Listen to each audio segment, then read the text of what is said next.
என் பேர் சுசிலா. நான் ராணிப்பேட்டை மாவட்டம் அரக்கோணத்தில் டவுனால் 3வது தெருவில் 53 நம்பர் வீட்டு இருக்கோம்.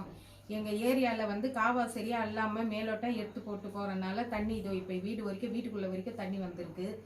இதுக்கு நாங்கள் என்ன பண்ணுறதுன்னு தெரியல. ரோடும் ஹைட் ஏற்றிட்டாங்க, பாதாள சாக்கடை போட்டும் க்ளீன் பண்ணாமல் இருக்காங்க. அதனால தண்ணி தேங்குது, வீட்டுக்குள்ளெல்லாம் தண்ணி வந்து இப்போ நாங்கள் தண்ணியில் வீட்டுக்குள்ளே போக கூட முடியாமல் நிற்கிறோம், தெருவில் நிற்கிறோம். இப்போ நாங்கள் தெருவில் நிற்கிற மாதிரி.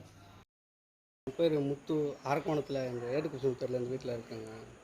மழை பெஞ்சாலும் பார்த்தீங்கன்னா இவ்வளோ தூரத்துக்கு தண்ணி வந்து நிற்கிது.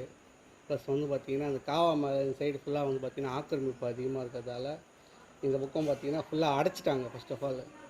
அது இல்லாமல் மழை காலம் தெரிஞ்சும் தூர் வராமல் இருக்கிறாங்க. அதனாலே வந்து தண்ணி இவ்வளோ தூரத்துக்கு வருது. வீட்டில் பாருங்கள், நேற்று வேலை முடிச்சுட்டு வந்தாலும் எல்லோரும் வந்து பார்த்திங்கன்னா வீட்டில் தண்ணி எடுத்து வெளியே ஊற்றிட்டுருக்காங்க. கரண்ட்டை வந்து மழை வந்தாலே ஆஃப் பண்ணிடுறாங்க. வீட்டில் இருக்கிற குழந்தைங்களாம் வந்து எப்படிங்க வந்து நைட்டில் வச்சுட்டு கஷ்டப்படுறாங்கல்ல. இது வந்து முன்னெச்சரிக்கையாக எந்த நடவடிக்கை நீங்கள் எடுக்க மாட்டேங்கிறீங்க. நைட்டில் வந்து பார்த்திங்கன்னா இங்கே இருக்கிற வந்து லேடிஸ், வீட்டில் இருக்கிறவங்க, பெரியவங்க எல்லாருக்கும் எவ்வளோ கஷ்டம். கரண்ட் இல்லை, ப்ளஸ் வந்து வேலை முடிச்சுட்டு வரேன் வந்து நான் இவ்வளோ வேலை செய்யணுமா சொல்லுங்கள். இந்த ஏரியாவில் இதுக்கு முன்னாடி வந்து பார்த்திங்கன்னா இவ்வளோ தண்ணி நிற்காது. இப்போ வந்து பார்த்திங்கன்னா இந்த ஒரு தொடர்ச்சியாக வந்து இந்த மழை காலம் தெரிஞ்சும் வந்து பார்த்திங்கன்னா எந்த நடவடிக்கையும் எடுக்காமல் இருக்கிறாங்க. இதுக்கு வந்து ஏற்ற நடவடிக்கை நீங்கள் எடுக்கணும். அதே மாதிரி வந்து பார்த்திங்கன்னா இதுக்கு வந்து கவர்மெண்ட் சைட்லேருந்து எங்களுக்கு என்ன பண்ணிக்கணும்.